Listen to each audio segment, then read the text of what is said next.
এনসিপির জুলাই পদযাত্রার দ্বিতীয় দিনে নেতাকর্মীদের কর্মসূচি শুরু হয় রংপুরের সাতমাথা এলাকা থেকে।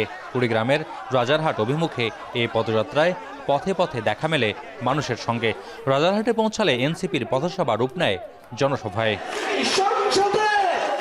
রাজারহাটের সভা থেকে আগামী নির্বাচনের বার্তা আসে এনসিপির নেতাদের বক্তব্যে। দলের যুগ্ম আহ্বায়ক ডক্টর আতিক মুজাহিদকে ঘোষণা করা হয় রাজারহাট, ফুলবাড়ী ও সদর উপজেলা নিয়ে গঠিত কুড়িগ্রাম ২ সংসদীয় আসনের প্রার্থী হিসেবে।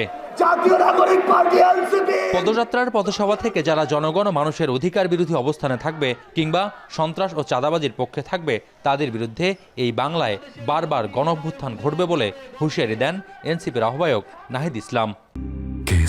শেকড় থেকে শিখরে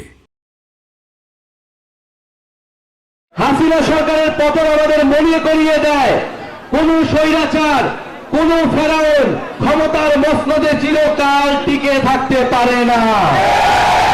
যারা এই জনগণের বিরুদ্ধে দাঁড়াবে, যারা এই মানুষের অধিকারের বিরুদ্ধে দাঁড়াবে, যারা এই সন্ত্রাস, দখলদারি এবং চাঁদাবাজির পক্ষে দাঁড়াবে, তাদের বিরুদ্ধে বারবার গণঅভ্যুত্থান তৈরি হবে।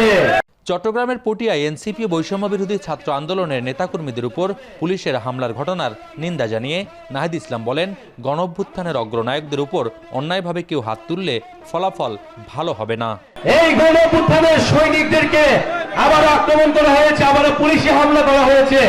আমরা হুঁশিয়ারি দিতে চাই, যদি আবারও এই গণঅভ্যুত্থানের অগ্রনায়কদের, আমার শিক্ষার্থী ভাই বোনদের উপরে নির্মমভাবে অন্যায়ভাবে কেউ হাত তোলে, তাহলে কিন্তু এর ফলাফল ভালো হবে না। বক্তব্যে নতুন বাংলাদেশে আর কোনো বৈষম্য হতে দেওয়া হবে না জানিয়ে ৩রা আগস্ট কেন্দ্রীয় শহীদ মিনারে বাংলাদেশ পুনর্গঠনের ইশতেহারে অংশ নিতে আমন্ত্রণ জানান নাহিদ ইসলাম। একই অনুষ্ঠানে পুলিশ বাহিনীর সমালোচনা করেন এনসিপির অন্যতম সংগঠক হাসনাত আব্দুল্লাহ। কোন রাজনৈতিক দলপন্থী না হয়ে আপনারা বাংলাদেশপন্থী পুলিশ হয়ে উঠুন। আমাদের এনসিপির পুলিশও প্রয়োজন নয়। এনসিপি মনে করে জনতাই বৈধতা এবং জনতাই হচ্ছে ক্ষমতা। উত্তর জেলা কুড়িগ্রাম ও লালমনিরহাটে পদযাত্রার পর ৩রা জুলাই নীলফামারী, ঠাকুরগাঁও, দিনাজপুর ও পঞ্চগড়ে পদযাত্রার কর্মসূচি রয়েছে এনসিপির। মোকাররম হোসাইন, এখন কুড়িগ্রাম।